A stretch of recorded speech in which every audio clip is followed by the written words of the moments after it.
From the beautiful Finger Lakes region of upstate New York, this is the Dental Lighthouse Podcast. We take questions from anyone in the dental profession and discuss what it takes to win not only in dentistry, but in life. Business, leadership, relationships, parenting, health and wellness, money management, nothing is off limits on the Dental Lighthouse Podcast. I'm Jason Tenori, your host, and have over 20 years of experience to pull from. Learn from my mistakes and let me help you collapse time so you can become the best version of yourself.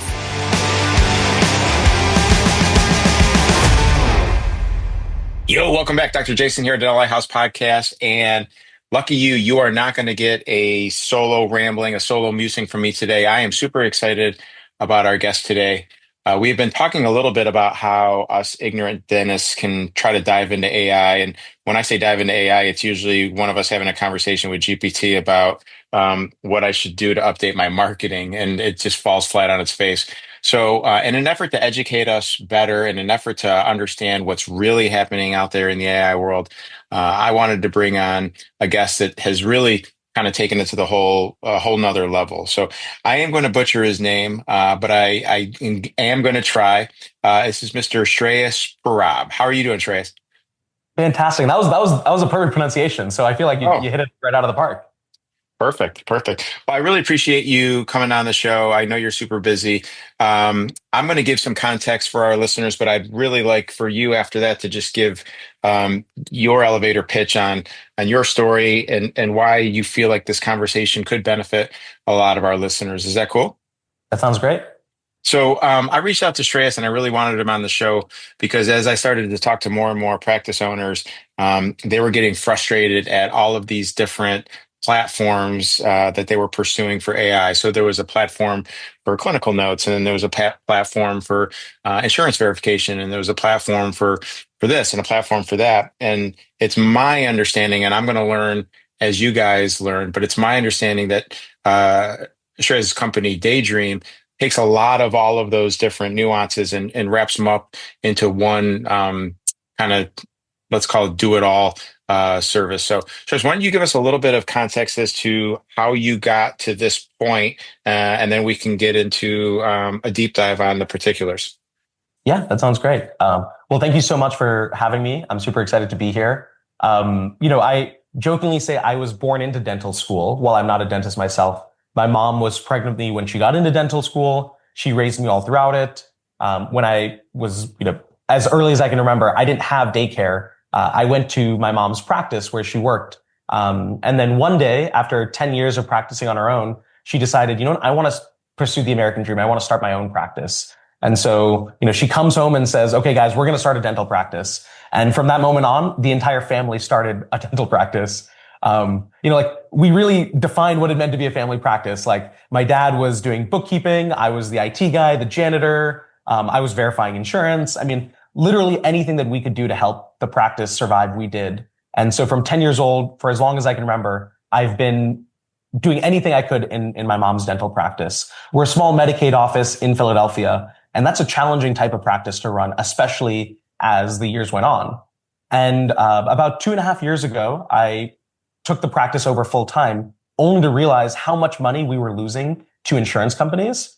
And again, I had a background in technology. I was an AI researcher. I went to Stanford where I studied biomedical computation. And here I am verifying insurance the same way that I was when I was 10 years old. And I was like, I bet you we could automate this. And in classic Dr. Barab fashion, she said, okay, I don't believe you. Show me. And so we started this whole company just to help my mom's practice. And now we serve hundreds of practices across the country.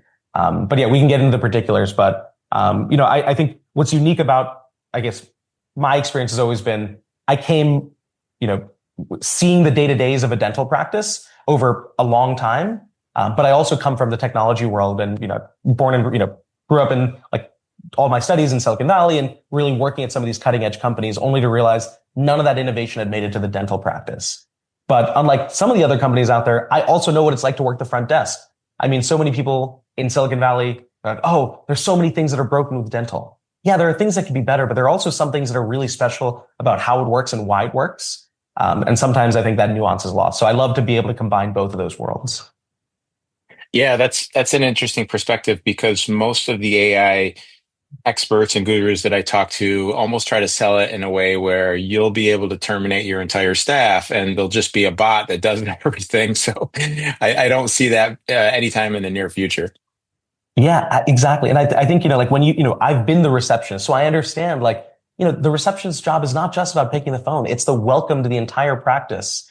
They're the ones who organize the Christmas party. There's so many little things that I think watching a real practice like take shape, that sometimes the technology people forget about.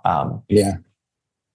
Yeah, 100%. So whenever I think about AI in general, in my own practice and in my coaching group and the podcast and stuff like that, I don't necessarily think about it replacing people, but I do think about it from a um, buying back my time perspective, right? So, if I have to, and if I have to do a lot of these mundane tasks that I could, in theory, automate and give to someone that always shows up for work and always knows how to do it properly, then it certainly frees me up to do, like you're alluding to, more of the patient facing things and developing the relationships and making sure that people feel truly heard.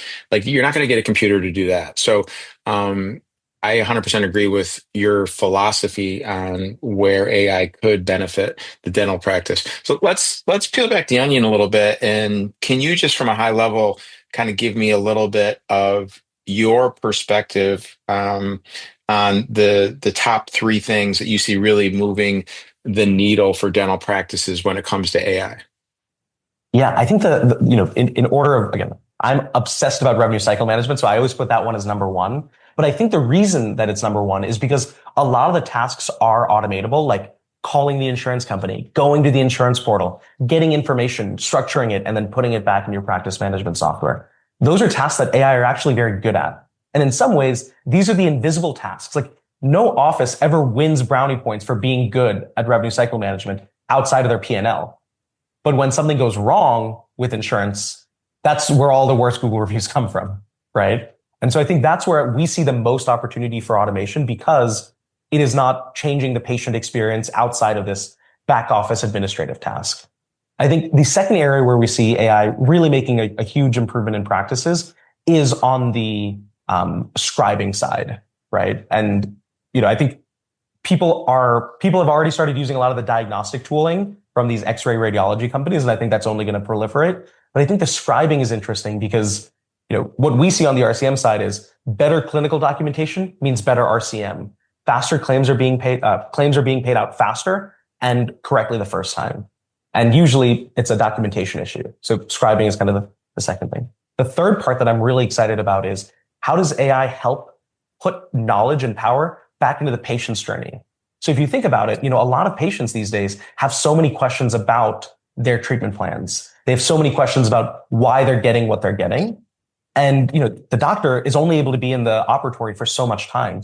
And although you want to spend as much time as you can with patients, you can't be on the phone with the patient at 9:30 after they've left work and are thinking about the procedure.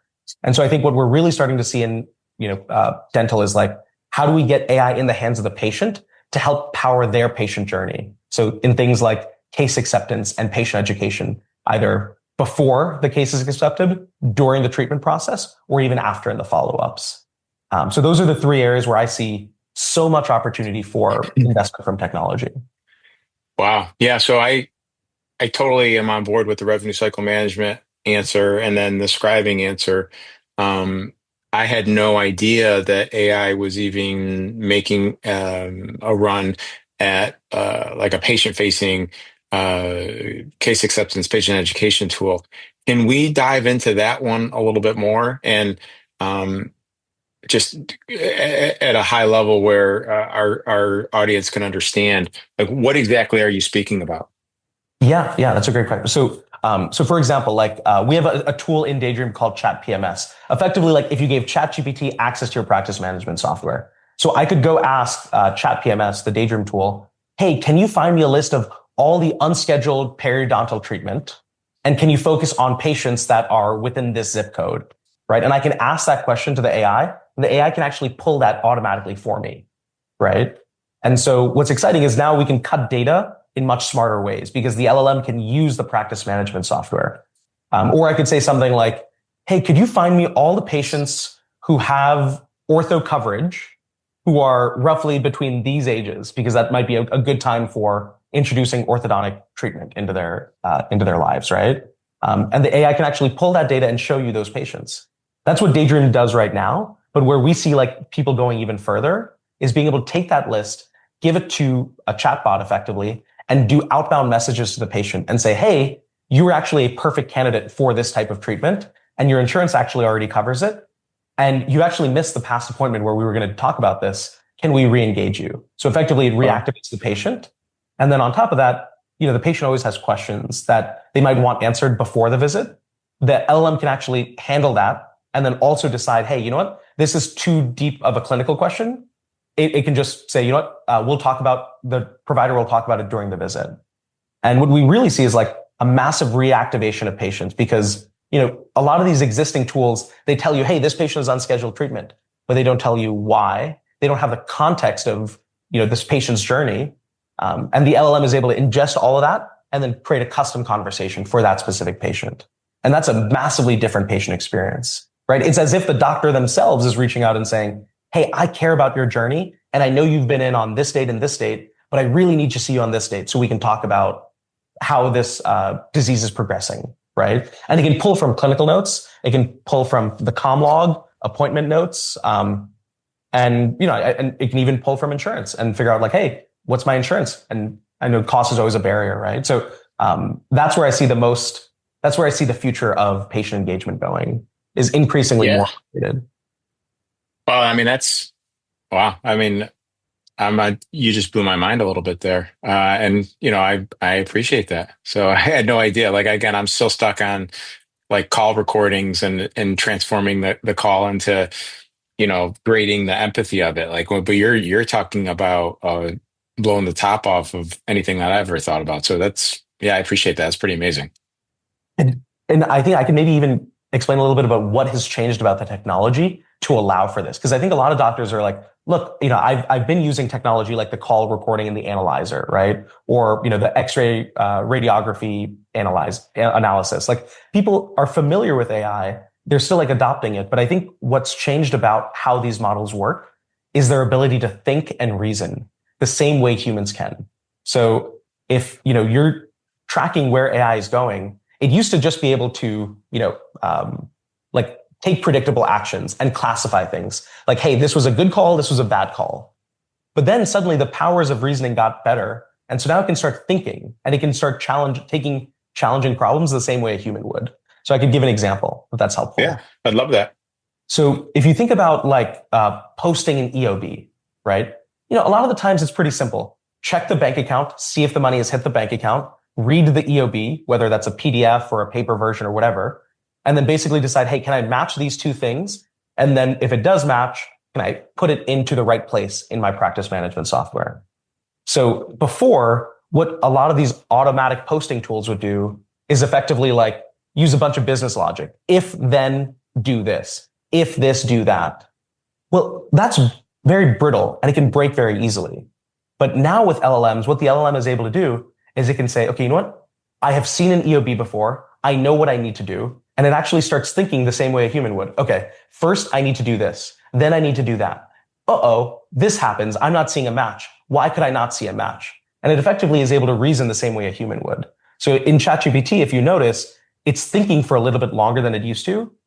But if you, click this little button that shows show the thought process, it actually shows you how the AI is thinking about it, which in turn is effectively how a human would tackle this problem. And that's been a huge unlock. And so that's why you see all this vibe coding happen, because now instead of AI like having to write rules, it can just write the code to do it. Does that kind of make sense? Yeah, it makes total sense. And I see that a lot. And maybe it's because I mainly use Claude, but I see it all the time in Claude, like doing that thinking and making mistakes and correcting itself like before it asks me for another prompt. So yeah, I totally get what you're saying.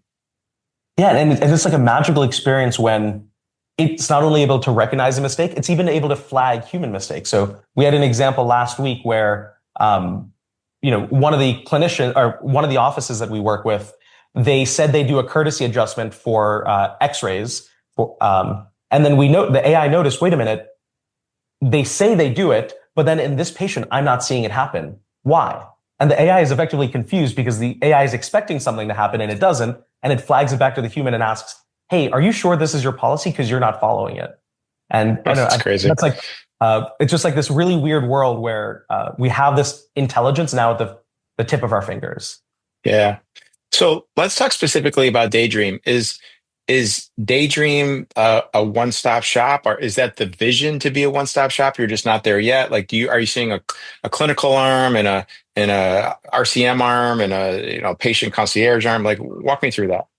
Yeah, yeah, great question. So, when we started, we knew we wanted to do all of revenue cycle management. To us, that means verifying insurance, submitting the claim, posting the payment if it's paid, appealing any denials, and then working outstanding claims, and then finally sending a bill to the patient if there's a balance remaining. And that's what we currently do, is we do end-to-end revenue cycle management services. So hundreds of practices across the country are using us almost as effectively their entire RCM department, right? And what's nice is that allows them to focus on the patient experience and allows us to focus on getting every dollar they're owed and fighting for every dollar and making sure they're getting paid appropriately. So that's what we do today. We effectively help dentists bring money into their business. Along that way, what we have to do is we have to find upstream issues. Hey, I'm not seeing documentation for this, right? So we don't do scribing, we don't do those things. But what we do is flag that to the clinician and the clinical team to say, hey, this documentation that we need to get you paid is not there. And then it's up to the clinical team and the operations team at the practice to kind of make those adjustments, regardless of what is right for them. And then we submit the claim, appeal denials, post payments, do all of that stuff, like the reconciliation and effectively the bookkeeping stuff afterwards. So we kind of function like an outsourced RCM department. But where Awesome. we really go as a business is today what we do is we help bring money into the business. Soon, I think what we'll do is we'll be able to store your money, help you spend your money, maybe even lend you money. So, the vision here is, could we become the entire financial operating system for every dental practice? Because, you own multiple locations, the complexities of having multiple bank accounts, having multiple cards to have to assign to everyone. We really think that if we bring money in, we could track every dollar going through the business and ideally help you automate a lot of this financial operations of running a practice. Wow. So do you have, if you are taking on a client and you're really shoring things up from an RCM perspective, but in that process, you're seeing how they have some shortcomings from, let's say, a clinical documentation perspective. Are you just making them aware of that? Are you making recommendations as to what they should probably consider to make sure that everyone's playing nice in the sandbox? Yeah, we don't recommend any particular product, but what we do is identify what is the root issue here. So I'll give a great case example. So we serve an 8-location practice in Texas, and we were tracking their clinical documentation issues. And it turns out that 80% of their clinic, and again, keep in mind, this group is doing maybe $2 million a month in insurance collections. 80% of their clinical documentations were isolated to one location. And on top of that, it was pinpointed to one provider. And who was that provider? An associate who had just joined, who had no idea what was happening downstream of his work. Right. And, sometimes that's what we'd want to do is we want to be in the business of helping you surface that to your clinical team and to your operations team so you can make the adjustments, because a lot of it's an education and training issue. And then again, if the reason that he's not able to do the documentation is because he's not able to have enough time to type his notes, that might be the right solution for them. But a lot of times it's not even a scribe issue. It's they just don't even know what their notes should look like. And they're using a template from whatever, 3 months or 30 years ago that someone put in the practice management software that no one's updated, right?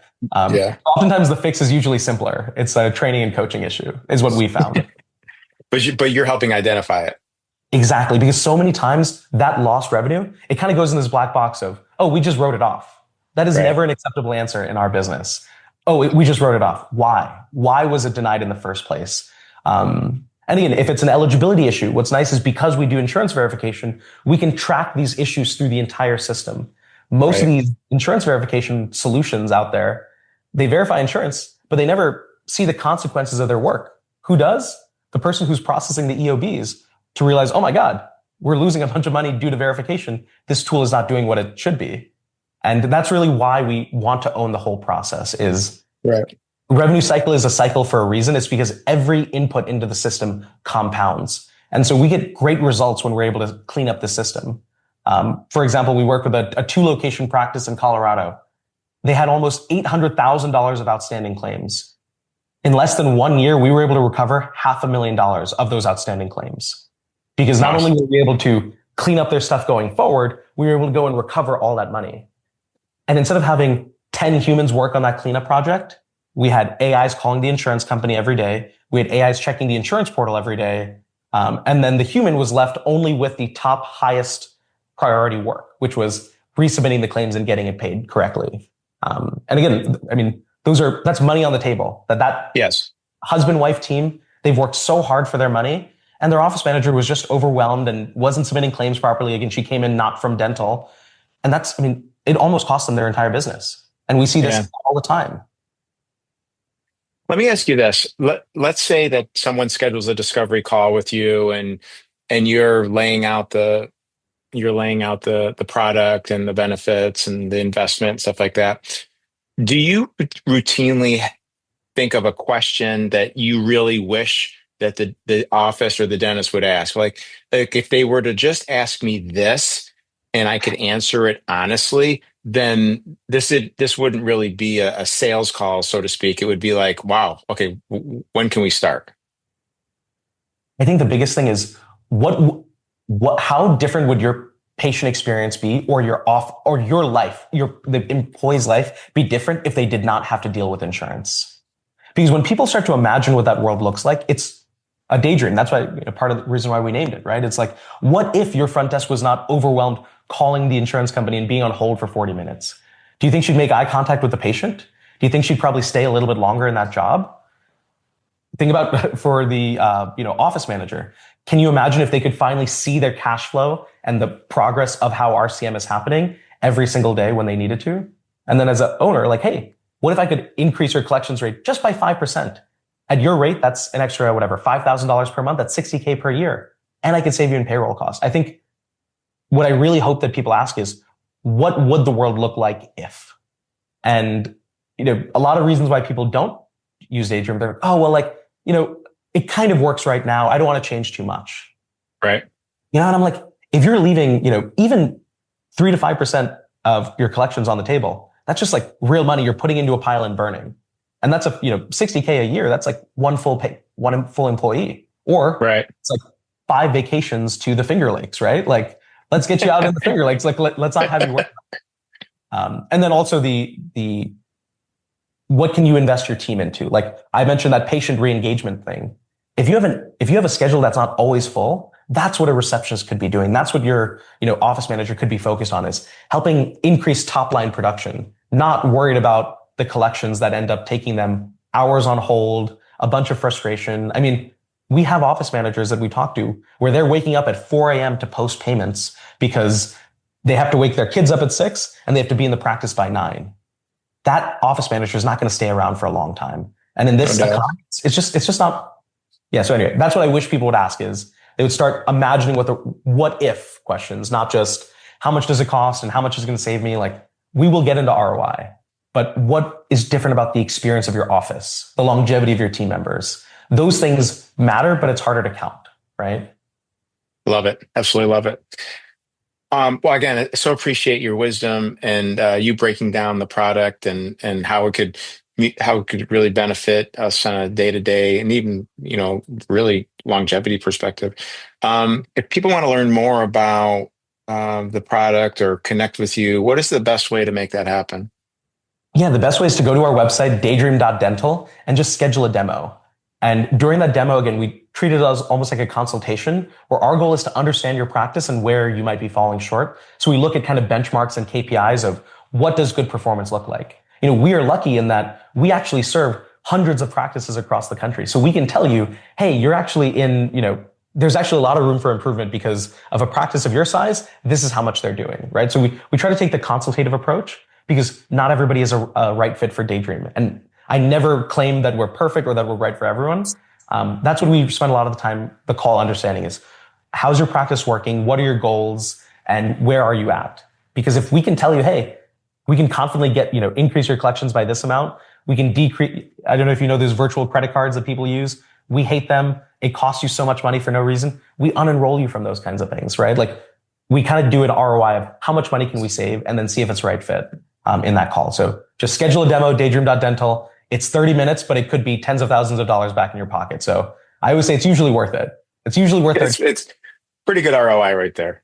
And, I think we're usually the first ones to tell you if you're not a good fit. And I think, usually where they're not a good fit is, if you're doing it in-house and your collections have stayed pretty stable, like if you have a person doing it right now and, you're not growing and things are kind of working, don't change too much, right? Unless that person is performing horribly and you're only getting, 50% of your money. But we're usually the first ones to tell you that Daydream's not a fit because, I always say like, I want every practice to feel as if it were my mom's practice. And that's my bar for excellence is like your practice is your life's work. My mom's practice was her life's work. Like we treat every single practice as if it was our life's work, right? Because our business is built on yours. We only get paid if you do. So we make sure to work, Yeah, I love it. Absolutely love it. Well, again, thank you so much for the time today, for educating me, for educating our listeners. And I know that a handful of them will definitely reach out and consider a demo. It just seems foolish not to be quite honest with you, at least the way that you present it. Yeah. And I think the magic is in seeing. The magic is in seeing the product, seeing the results. And again, we always have happy customers that are happy to talk to you about why they daydream a little bit more because of us. I love it. I love it. All right. I'm going to butcher your name, but I'm going to try it again anyways. Ladies and gentlemen, Mr. Shreyas Barab. Thank you. That wraps up another episode of the Dental Lighthouse podcast. You have a choice today. Choose to be a lighthouse. Lighthouses are powerful and steadfast. They are beacons of light for others to reference when life gets turbulent. Go out into the world today and become a lighthouse for someone. Give more than you get. True joy comes from serving others. Start today. I'm Jason Tenori, your host. Thank you for listening to the Dental Lighthouse podcast. For more information, podcast show notes, or links to anything that we have discussed today, please check out our website, thedentallighthouse.com. We would love to hear from you. If you would like to get on the show, please email us at podcast@thedentallighthouse.com.